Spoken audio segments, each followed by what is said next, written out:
याच कारणामुळे मी प्रीतीला आणत नव्हतो. मला माहिती होतं इथे गर्दी खूप असणार आहे. शेजारी दिसते ती पूर्ण सगळी लाईननी दर्शन घ्यायचं मंदिरात. आणि मे बी हे सगळे चाललेत बाहेरून दर्शन घ्यायला. आयांना नुसत्या डोकं खायलाच असतं का. तर असू द्या, आता आलोय जिद्द. गुड मॉर्निंग, स्वागत आहे तुमचं पुन्हा एका नवीन ब्लॉग मध्ये. तर आज आहे महाशिवरात्री. सगळ्यात पहिल्यांदा तुम्हाला सगळ्यांना महाशिवरात्रीच्या खूप खूप खूप शुभेच्छा. आणि आता आम्ही सकाळी भाजीला गेलो होतो, त्यामुळे आम्हाला लेट झाला. नाहीतर आम्ही सकाळी सकाळी जाणार होतो. आमचं ठरलं होतं पहाटे पहाटेच आपलं जरा लवकर उठून जायचं. आणि रविवार पण आहे, त्यामुळे थोडंसं जरा लेटच उठण्यात आलं. आणि पहिल्यांदा भाजीला घेऊन आलो. तिथून आल्यावरती नाश्ता वगैरे केला. आणि आता आम्ही चाललोय मंदिरामध्ये. म्हणजे थोडंसं जरा असं लेट गेलं ना तर आपल्याला पण जास्त लाईन वगैरे लागणार नाही. आणि संध्याकाळच्या वेळेला तर जास्त गर्दी असणार आहे, त्याच्यामुळं मग आत्ता निघालोय. तर माझं तर बऱ्यापैकी आवरलंय, घरातलं वगैरे काम सगळं झालंय.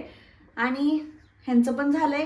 ह्यांना काय फक्त ड्रेस चढवला झालं, मलाच आवरायला वेळ लागणार आहे. तर मी आवरते आणि मग तुमच्याशी बोलते. तर मी आता अशी काहीतरी रेडी झाली आहे.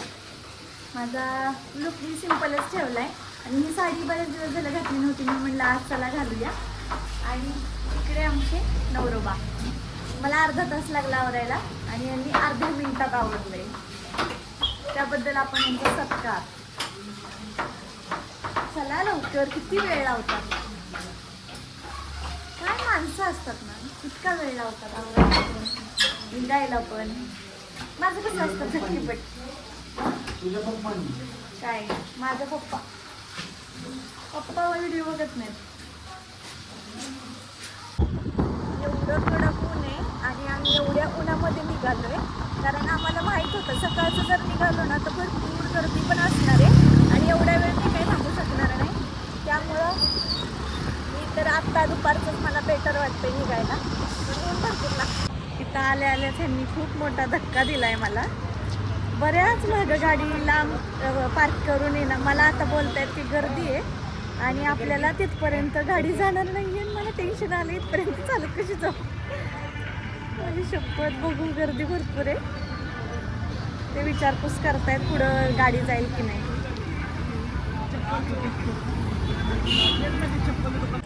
थोडं पुढपर्यंत गाडी जाते वाटतं. Thank God. नाही तर मला ना टेन्शन आलं. तर म्हणलं इथपर्यंत मी कशी जाऊ. आता आले गाडी घेऊन. कुठपर्यंत जाते तिथपर्यंत जायचं, तिथून पुढं चालत जाते. आता आम्ही आलोय खरं. सीन झालाय गुगल मॅपला बघू. असा सीन झालाय, आम्हाला मंदिरच दाखवत नाही. मंदिरच दिसत नाही. याच कारणामुळे मी प्रीतीला आणत नव्हतो. मला माहिती होतं इथे गर्दी खूप असणार आहे. आणि ह्या गर्दीत कसं सवय करणार आहे, त्याच्यामुळे म्हणलं नको, एक धक्का हात लागू शकतो. त्याच्यामुळे रिस्क नको आहे. तरी ऐकत नाही माई बायको. बायांना नुसत्या डोकं खायलाच असतं का. तर असू द्या, आता आलोय जिद्दीनं. तर आता दर्शन तरी घेऊन जाऊया. एकदाच सण येतो वर्षातून, मग नको आणायला. 2 वर्ष झाली इथं राहतोय आणि आम्हाला मंदिर कुठे हे माहित नाही. आपलं कामच नाही ना. आपण पहिलं पण दुसऱ्या ह्याच्यात आलो होतो, त्याच्यामुळं. आता असू दे, सध्या तरी आलेच ना, झालंय ना. तर मग चल.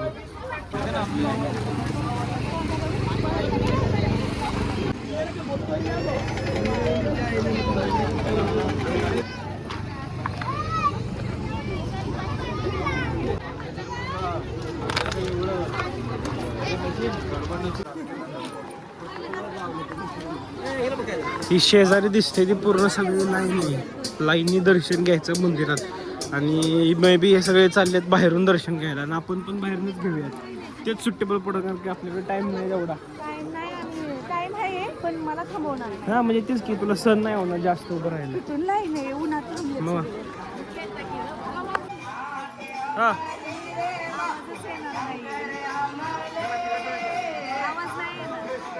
ब्लड डोनेशन कॅम्प चालू आहे आणि किती जण ब्लड डोनेट करतायत.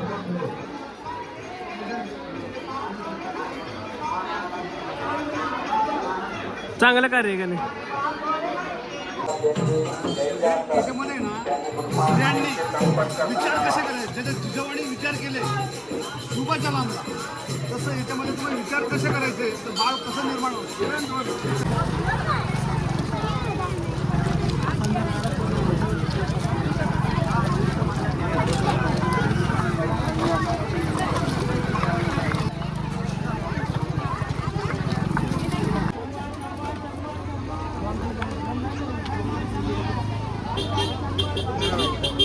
पूर्वतयारी चालू आहे का?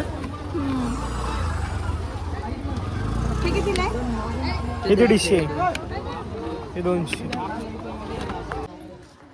चला दर्शन झालं, थोडी खरेदी झाली आणि ऊन भरपूर आहे त्यामुळे ह्यांनी मला ना जास्त काही करूनच दिलं नाही. नाहीतर यात्रेचा जो पार्ट होता ना तिथे ना गेम्स होते, मला ते खेळायचे होते आणि ह्यांनी पटकन पळ काढून घेतला तिथनं आणि मला पण नाही एवढा दम निघत आहे. त्यामुळे म्हटलं चला आता घरीच निघूया, कारण ह्या साडीने पण मला गरम होते. चला आता घरी जाऊया. तिथं रसासाठी भरपूर गर्दी होती, ते तर यात्रा आहे ना त्यामुळं, म्हणून आम्ही आपलं म्हणलं निवांत जाता जाता गावात जाऊन पिऊया. इथं रस प्यायला बसलोय, तर इथं रस प्यायचा आणि घरी जायचं. हॅलो शिवभक्त.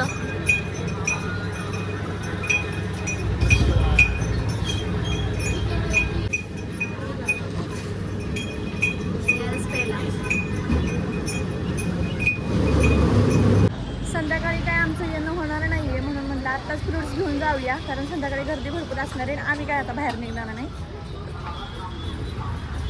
पाणी घेऊ ना. घ्या. आणि संत्री नाही तर ॲपल बघा काहीतरी.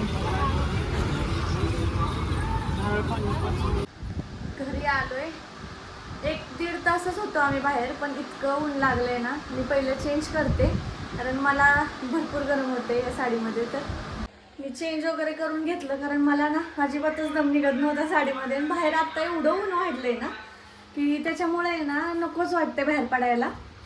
आणि आम्ही बाहेरूनच दर्शन घेतलं, लांबूनच पाया पडलो.